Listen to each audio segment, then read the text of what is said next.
What happened in the Supreme Court chamber yesterday left Chief Justice John Roberts red-faced and trembling with rage, while Congresswoman Jasmine Crockett's ice-cold response broke the internet and made history in 30 seconds. A routine congressional hearing turned into most explosive political confrontation of 2025, and what Jasmine said next will shock you to your core. Before we dive into this incredible story, hit that like button if you're ready to see how a young black congresswoman just changed American politics forever, and don't forget to subscribe because what's coming next will blow your mind. The Supreme Court chamber, usually a place of quiet dignity and whisper legal arguments, exploded into chaos when Chief Justice Roberts did something no sitting Chief Justice has ever done in American history.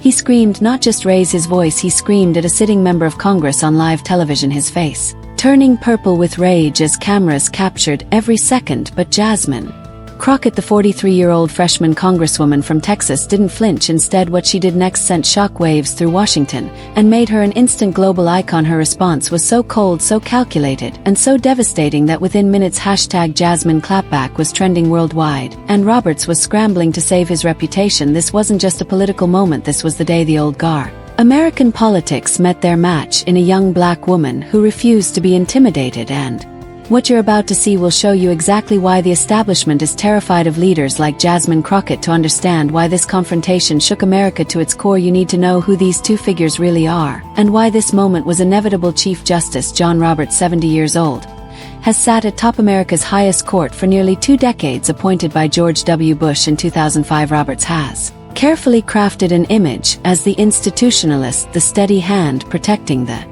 court's reputation while making decisions that shape American law for generations. With his perfectly combed silver hair and measured tone, Roberts represents everything traditional about American power: white male, Ivy League educated, and absolutely convinced of his own authority. But behind that composed exterior lies something darker. Roberts has presided over some of the most controversial decisions in modern Supreme Court history. He's the man who gutted voting rights protections, who allowed unlimited corporate money in politics, and who's watched silently as a court became the most partisan and least trusted in living memory. Critics say he's more politician than judge, more concerned with power than justice. On the other side, says Jasmine Crockett, and she represents everything the old guard fears most. At 43, she's young by Washington standards. As a black woman from Dallas, she brings lived experience that most of her colleagues can't even imagine. Before Congress, she was a criminal defense attorney who fought for ordinary people against a system designed to crush them. She's smart, fearless, and absolutely refuses to play by the unwritten rules that keep people like her quiet and grateful. Crockett burst on the national scene during her first term in Congress with a communication style that's part legal precision, part social media savvy, and part righteous anger that resonates with millions of Americans who feel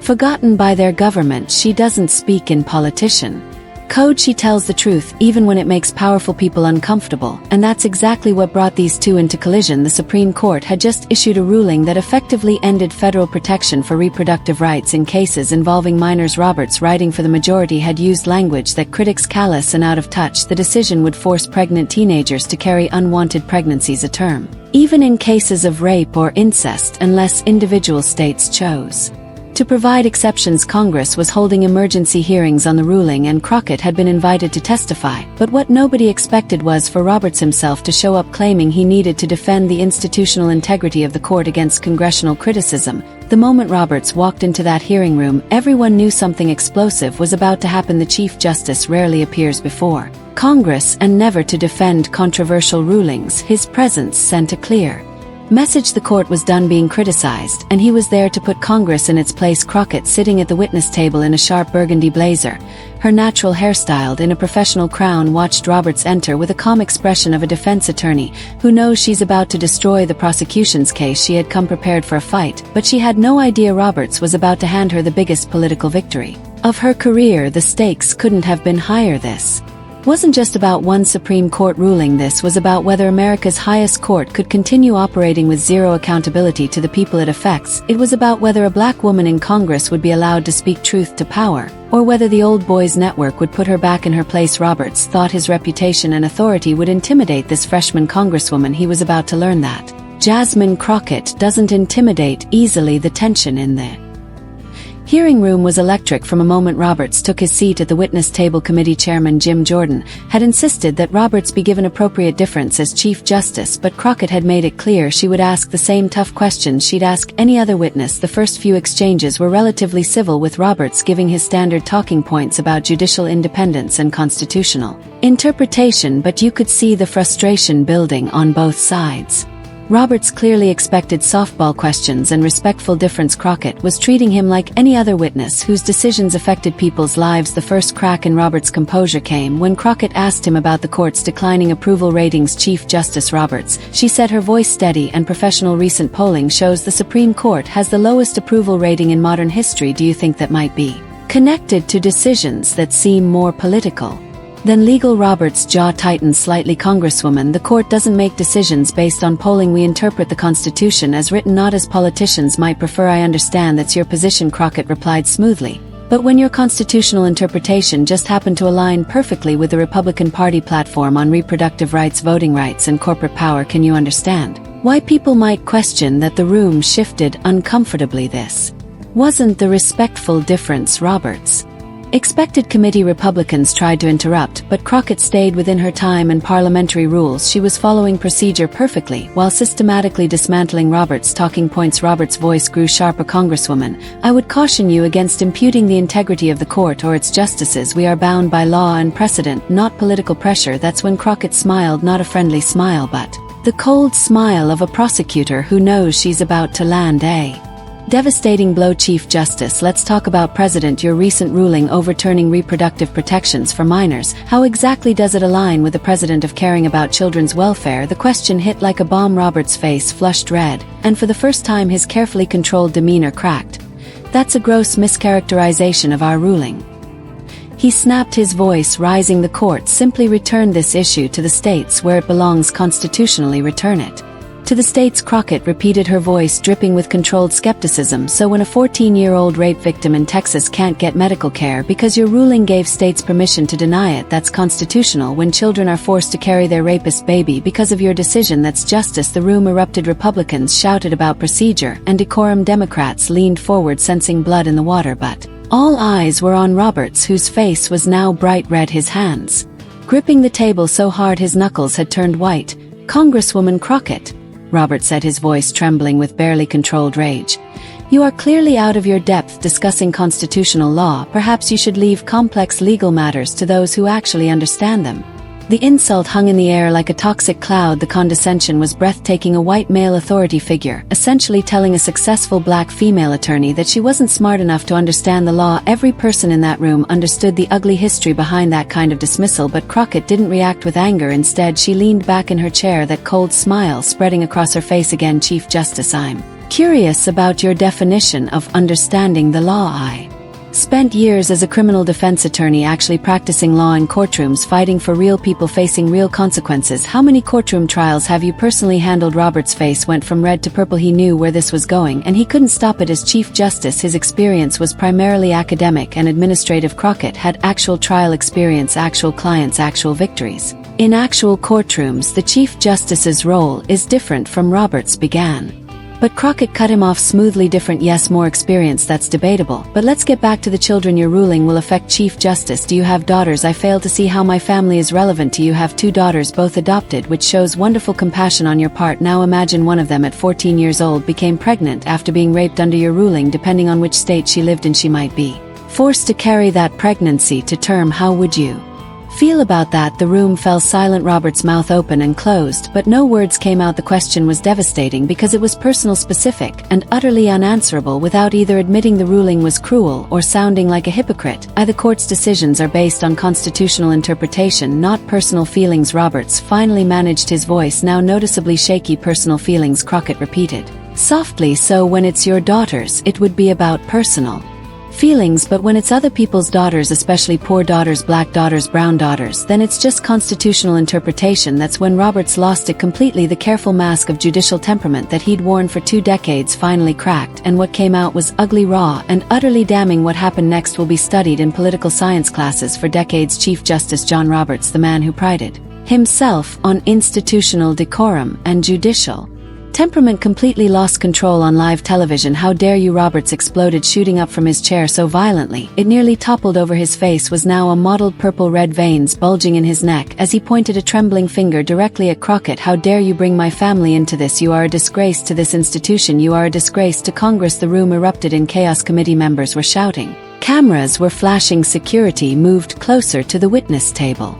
But through it all, Jasmine Crockett sat perfectly still, her hands folded calmly in her lap, watching the Chief Justice of the United States have a complete meltdown. "You think you can come in here with your grandstanding and your social media sound bites and attack the highest court in the land?" Roberts continued screaming, spittle flying from his mouth. "You don't have the experience, you don't have the intellect, you don't have the right." Every word was being broadcast live on C-SPAN, CNN, Fox News, and streaming platforms around the world. Millions of people were watching the Chief Justice of the United States lose his mind at a black congresswoman who had simply asked him tough questions about his own decisions. But Roberts wasn't done in his rage. He said the words that would end his career. "Maybe if you spent more time studying law and less time playing to the cameras, you'd understand how government actually works. But I suppose that's too much to expect from someone like you, someone like you."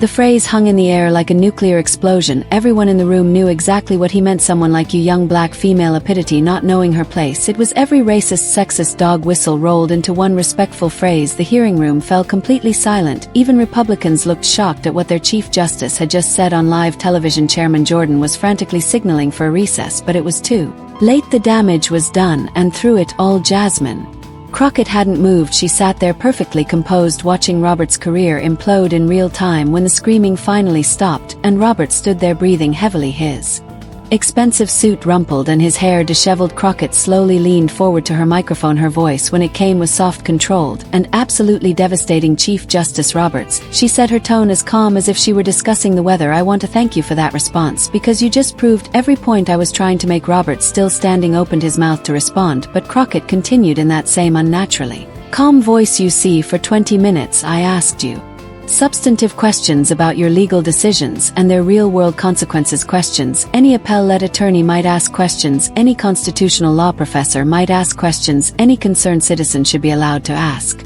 She paused, letting that sink in. "And your response was to scream at me, question my intelligence, and suggest that someone like me doesn't belong here." "Chief Justice, you just demonstrated exactly why Americans have lost faith in the Supreme Court." Roberts tried to interrupt, but Crockett's voice cut through his attempt like a knife. "You couldn't defend your decisions on their merits, so you attacked me personally. You couldn't justify the consequences of your rulings, so you questioned my qualifications, and when pressed about real children who will suffer real harm from your choices, you had a tantrum that would embarrass a toddler." The cameras captured every word, every gesture, every devastating pause. Social media was already exploding with clips of Roberts' meltdown and Crockett's response. "Chief Justice, you asked about my qualifications. Let me remind you, I graduated summa cum laude from law school. I've won cases in state and federal court. I've represented hundreds of clients, including children, in exactly the situations your ruling will create. I've been elected by the people to represent them in Congress." Another pause, this one even more devastating than the last. "Your qualifications for your position: you were appointed by a president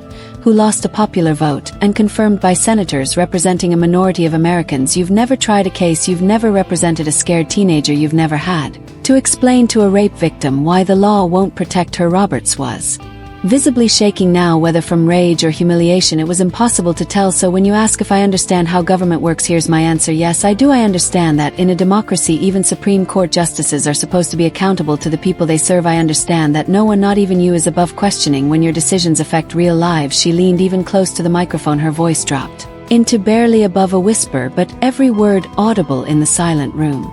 "And I understand that when someone in power can't handle being questioned by a black woman that tells us everything we need to know about both their character and their qualifications." The final blow was delivered with surgical precision. "Chief Justice Roberts, thank you for showing America exactly who you really are. I yield back my time." And with that, Jasmine Crockett leaned back in her chair, folded her hands, and waited. Roberts stood there for another few seconds, mouth opening and closing like a fish out of water, before finally collapsing back into his chair. His face had gone from purple to gray and his hands were visibly trembling. Committee Chairman Jordan called for an immediate recess, but it didn't matter. The damage was complete. In less than 5 minutes, Jasmine Crockett had systematically destroyed the reputation of the Chief Justice of the United States using nothing but his own words and behavior. The aftermath was immediate and devastating for Roberts. #RobertsRage and #Jasmine Clapback were trending worldwide within minutes. The clip of him screaming, "Someone like you," was being shared millions of times per hour. Legal scholars were calling for his resignation, even conservative commentators were struggling to defend his behavior.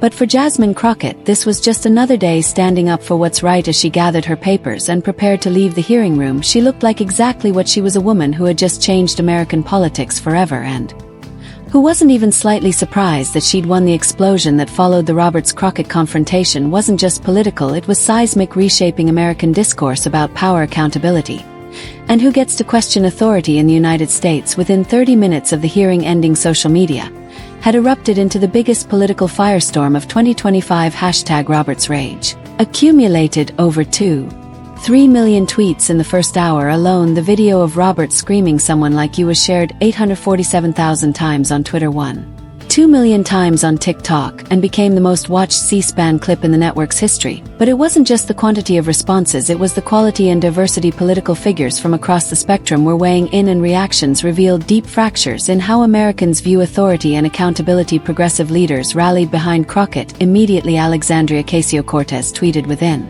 minutes, "This is what happens when you question power with facts instead of deference." At Jasmine Crockett to showed America what real leadership looks like. The tweet received 340,000 likes in 2 hours. Senator Bernie Sanders was more direct. Chief Justice Roberts' disgraceful outburst shows exactly why we need Supreme Court reform. No one is above accountability, especially when children's lives are at stake. But perhaps the most powerful support came from an unexpected source: retired Supreme Court Justice Sandra Day O'Connor, who at 95 years old rarely makes public statements. Her brief comment released through her foundation was devastating. In 50 years of public service, I have never seen such an inappropriate display of temperament from any judicial officer. The court's dignity demands better. Republican reactions were more complicated and revealed significant cracks in conservative unity. Traditional conservatives were horrified by Roberts' behavior, even if they disagree with Crockett's politics. Senator Susan Collins called the outburst deeply concerning and suggested Robert should issue a public apology. But the Trump wing of the party saw an opportunity. They had always viewed Roberts as insufficiently conservative, and his meltdown gave them permission to attack him openly. Tucker Carlson spent an entire segment arguing that Roberts finally showed his true colors, an entitled establishment figure who can't handle being questioned by someone who actually represents a people. The legal community's response was swift and brutal. The American Bar Association issued an unprecedented statement expressing grave concern about the Chief Justice's departure from judicial temperament. Harvard Law School, Roberts' alma mater, announced they will be reviewing his honorary positions more damaging, with responses from individual legal scholars. Professor Lawrence Tribe tweeted, "In 40 years of constitutional law, I've never seen anything like this. Roberts has irreparably damaged the court's credibility." Conservative legal scholar Stephen Calibri wrote in the Wall Street Journal, "The Chief Justice's behavior was inexcusable and has set back the cause of judicial authority by decades." International reaction was equally damning. The BBC ran the confrontation as their lead story with the headline, "U.S. Chief Justice's Racist Outburst Shocks World."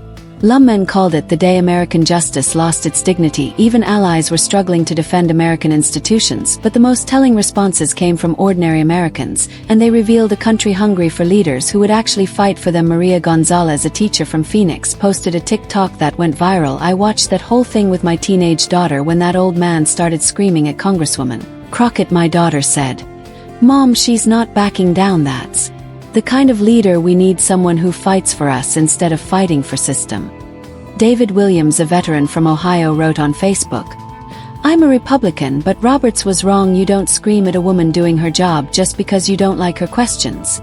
Crockett handled that like a professional. He acted like a child. The economic impact was immediate and surprising. Crockett's campaign received over $2.3 million in donations in 48 hours, mostly in small amounts from people who had never donated to political campaigns before. Her speech defending her response was viewed 23 million times across all platforms. Meanwhile, Chief Justice Roberts faced calls for resignation from multiple quarters. A petition on change or demanding his resignation collected 890,000 signatures in 3 days. More seriously, several Democratic senators announced they will be introducing legislation to reform the Supreme Court.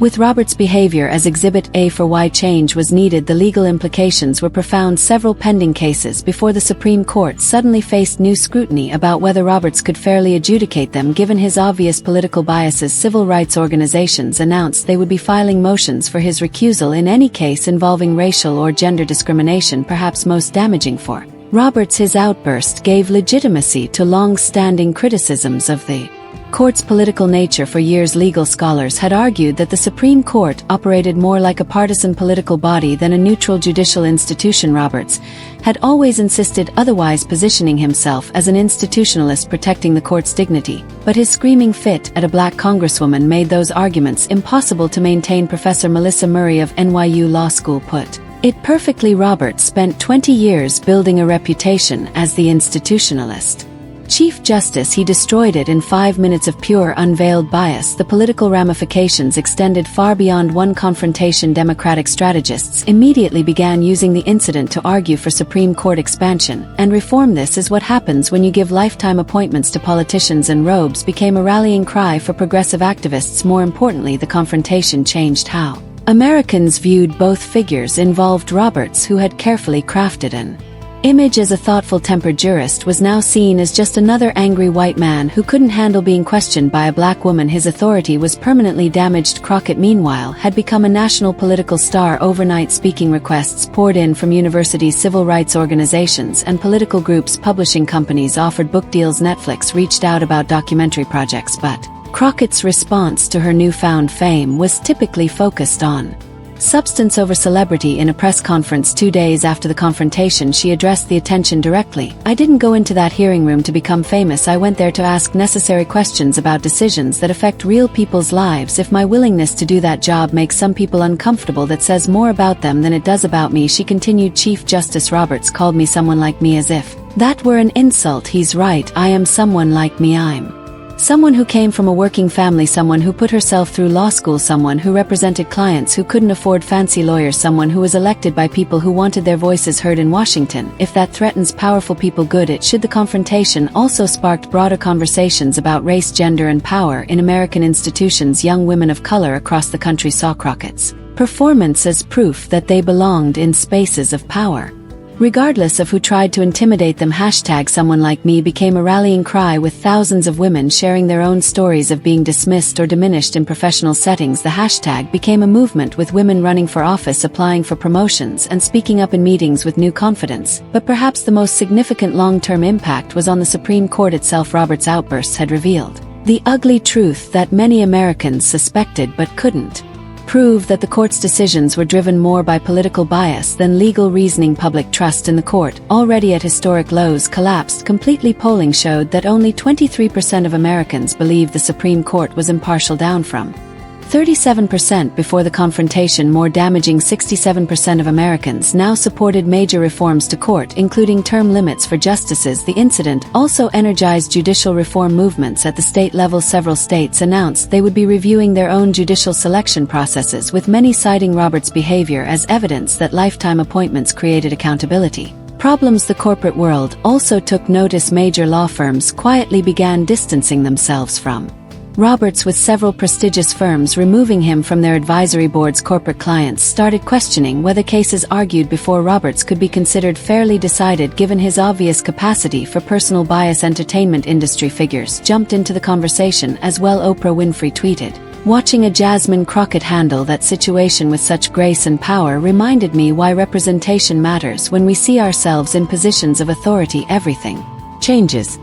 The tweet was retweeted over 400,000 times. Late-night television had a field day with the confrontation. Stephen Colbert's monologue about Chief Justice Karen went viral, while Trevor Noah's impression of Roberts' tantrum became an instant classic. Saturday Night Live dedicated an entire cold open to the incident, with their Roberts character throwing an increasingly ridiculous tantrum while their Crockett character remained perfectly composed throughout. The international legal community weighed in as well. The International Court of Justice issued a rare statement expressing concern about judicial temperament standards in democratic societies. Legal organizations from Canada to Germany cited the incident as an example of why judicial accountability mechanisms were essential. 3 weeks after the confrontation, Roberts issued a carefully worded public statement expressing regret for his unfortunate choice of words and reaffirming his commitment to judicial temperament, but the damage was done. Legal observers noted that Roberts avoided actually apologizing and continued to defend the substance of his positions. Behind-the-scenes sources revealed that several Supreme Court justices had privately expressed dismay at Roberts' behavior. Justice Elena Kagan reportedly told colleagues that Roberts had set back judicial credibility by decades. Even conservative Justice Neil Gorsuch was said to be deeply troubled by the Chief Justice's loss of composure. The Federal Judicial Center responsible for training federal judges announced they would be implementing new mandatory training on appropriate responses to congressional oversight. A clear response to Roberts' meltdown. Legal ethics professors began using the confrontation as a prime example of how not to handle criticism in their courses. Crockett's response to Roberts' statement was characteristically direct. Actions matter more than words. If the Chief Justice truly regrets his behavior, he should recuse himself from cases involving the rights of people he's demonstrated bias against. Otherwise, this is just damage control. The story continued to evolve with new developments emerging. Weekly ethics complaints were filed against Roberts with the Judicial Conduct Board. Law schools began incorporating the confrontation into their curricula as an example of how not to handle judicial criticism. Most importantly, the confrontation had changed the rules of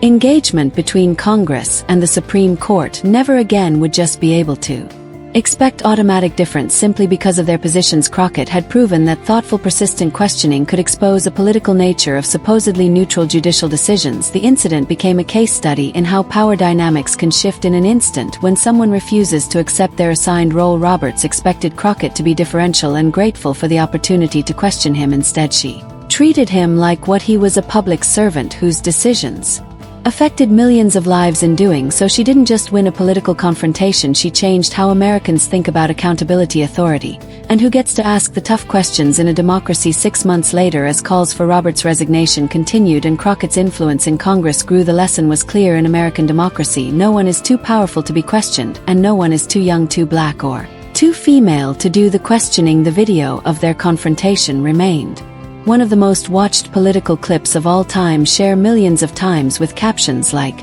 "This is what courage looks like," and "Never let them intimidate you." The confrontation also sparked unexpected conversations in unlikely places. Corporate boardrooms began discussing Crockett moments, instances where junior employees effectively challenged senior leadership with facts and preparation. Business schools started incorporating the exchange into leadership courses, analyzing how Crockett's calm professionalism under attack demonstrated superior executive presence compared to Roberts' emotional volatility. Religious communities were divided but largely supportive of Crockett's approach. The National Baptist Convention praised her Christ-like composure under persecution, while progressive Catholic groups noted how her defense of vulnerable children aligned with core Christian values. Even some conservative evangelical leaders privately admitted that Roberts' behavior was ungodly and unbecoming of a Christian leader. Youth engagement in politics surged dramatically after the confrontation. Voter registration among 18 to 25-year-olds increased by 340% in the month following the incident, with many citing Crockett example as inspiration to get involved in democracy. But for Jasmine Crockett, it was just Tuesday. She had more questions to ask, more fights to fight, and more powerful people to hold accountable, because that's what someone like her does. She shows up, speaks truth, and refuses to back down. And America was